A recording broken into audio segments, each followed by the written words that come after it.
Jaga Brooklyn. Inspiratif hidup. Jangan jadikan kegagalan kemarin sebagai penghambat hari ini. Semangat untuk membuat hari esok lebih baik. Melalui hari ini. Episode 169. Sayangnya bukan kamu yang menemaniku sampai akhir. Saya langsung jatuh cinta pada yoga saat pertama kali melihatnya dan memutuskan bahwa dia adalah laki-laki di hidup saya. Diana berkata dengan penuh penghayatan.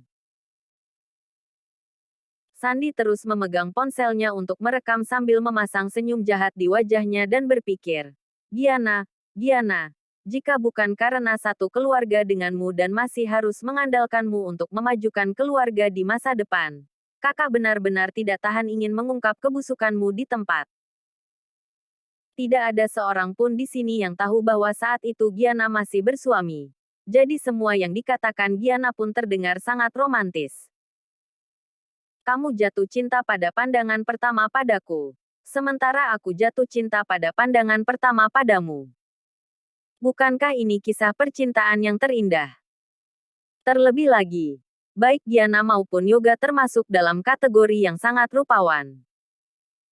Karena itu, tidak ada yang meragukan kisah mereka berdua yang saling jatuh cinta pada pandangan pertama. Yoga memperlakukan saya dengan sangat baik dan sangat memanjakan saya. Saya belum pernah bertemu laki-laki selembut dia, lanjut Giana. Giliran Giana bercerita. Saya ingat ketika kami bekerja bersama.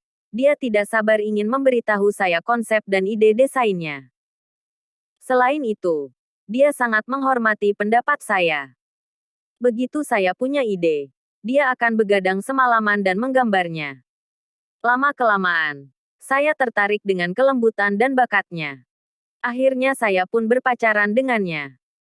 Giana merasa kisah cinta mereka berdua sudah cukup dirangkum olehnya.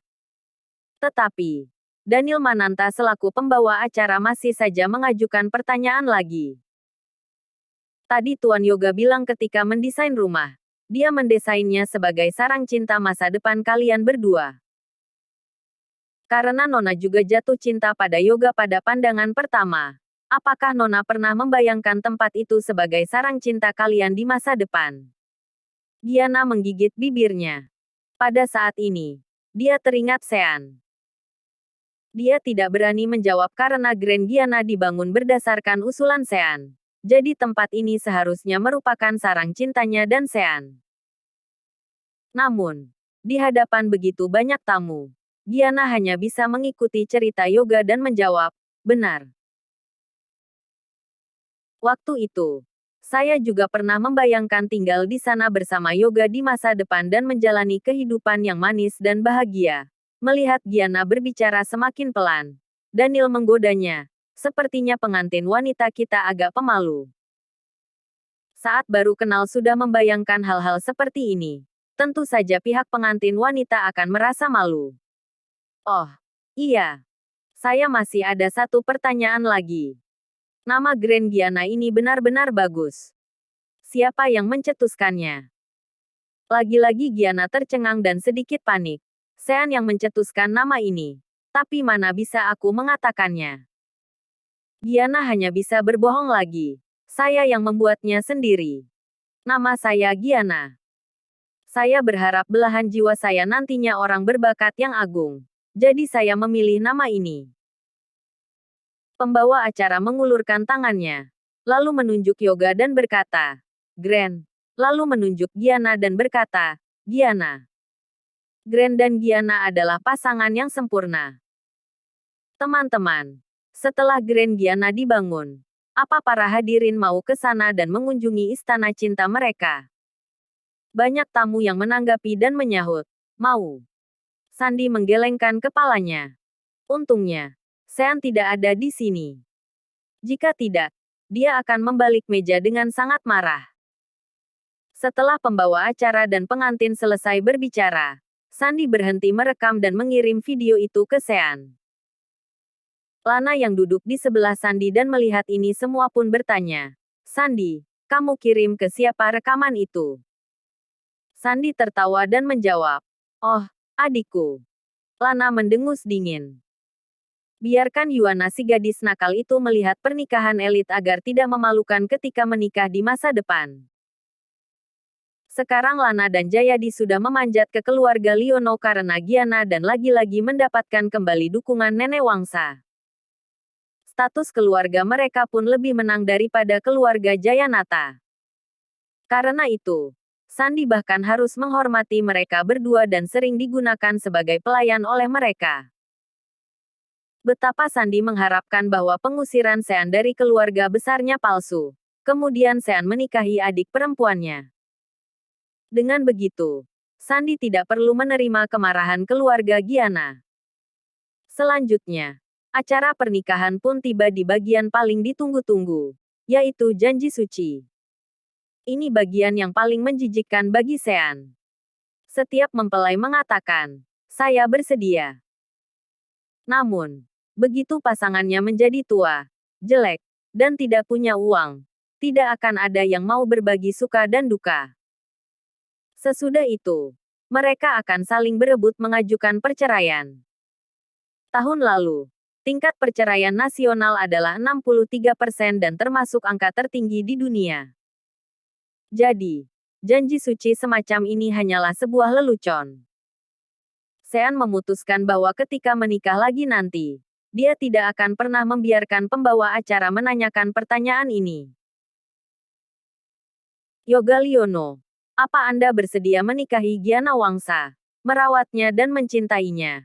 Bahkan jika dia menjadi tua dan tidak lagi muda, apa Anda bersedia untuk melindunginya dan menghabiskan seumur hidup Anda bersamanya?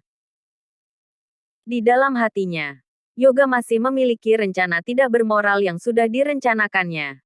Tapi dia tetap menjawab, "Saya bersedia." Giana Wangsa, apakah Anda bersedia menikahi Yoga Liono dan menemaninya sepanjang hidup Anda? Tidak peduli miskin maupun kaya. Apakah Anda menggandeng tangannya dan tidak melepaskannya? Giana perlahan membuka bibirnya yang indah hingga sepertinya bisa mendengar napasnya sendiri. Entah mengapa, pada saat ini, lagi-lagi dia teringat Sean. Adegan yang sangat tidak asing. Terakhir kali ketika Giana menikahi Cahyadi, dia ditanyai pertanyaan yang sama. Namun, di depan semua tamu saat itu, dia menjawab, "Saya tidak bersedia." Tidak hanya itu, Giana juga melemparkan dirinya ke pelukan Sean. Seluruh acara pernikahan pun langsung menjadi di luar kendali. Ada perasaan sedih di hati Giana. Dia hanya bisa membatin, "Sean, aku sangat mencintaimu. Sayangnya, tetap saja bukan kamu laki-laki yang berjalan denganku sampai akhir. Kalau saja kamu tidak dikeluarkan dari keluarga besar, kita akan bisa hidup bahagia selamanya." Hah, Giana merasa sedikit emosional. Kemudian, dia memandang Yoga dan perlahan-lahan menjawab, "Saya bersedia." Para hadirin langsung bertepuk tangan meriah. Yoga dan Giana pun saling berciuman di atas panggung. Di detik berikutnya, banyak ponsel para hadirin menerima notifikasi berita. Sebuah berita yang memicu kekacauan. Sandi menyalakan ponselnya dan terkejut hanya dengan melihat notifikasi berita. Magi bersama tuan muda konglomerat. Mobil bergoyang tengah malam. Begitu membuka notifikasi itu, hal yang pertama terlihat adalah foto Magi berjalan dengan seorang pria sambil berpegangan tangan di jalan. Pria itu adalah mempelai pria hari ini, Yoga Liono. Pada foto berikutnya, keduanya berada di bagian belakang mobil. Tidak hanya foto, terdapat juga video. Meskipun gambarnya tidak begitu jelas setelah mereka berdua masuk ke mobil. Tetapi, jika seorang pria dan seorang wanita terlihat sembunyi-sembunyi masuk ke mobil dan baru keluar setengah jam kemudian, apa yang mereka lakukan tidak perlu ditebak lagi. Setelah berita panas ini, masih ada berita yang menjadi topik pencarian panas lainnya. Yoga tuan muda konglomerat. Yoga juga masuk ke berita di internet dan disebutkan bahwa dia menikah hari ini. Setelah melihat berita ini, banyak warganet yang mulai memakinya. Si Yoga ini benar-benar tidak tahu malu. Hari ini menikah. Tapi kemarin malam masih saja berbuat mesum di dalam mobil. Kasihan sekali mempelai wanitanya. Ah, si Yoga ini tidur dengan bidadariku. Aku akan membunuhnya. Terima kasih sudah mengikuti channel Wan dan Putra Orsia. Jangan lupa subscribe, like, and share. Tunggu episode selanjutnya. Salam silaturahim.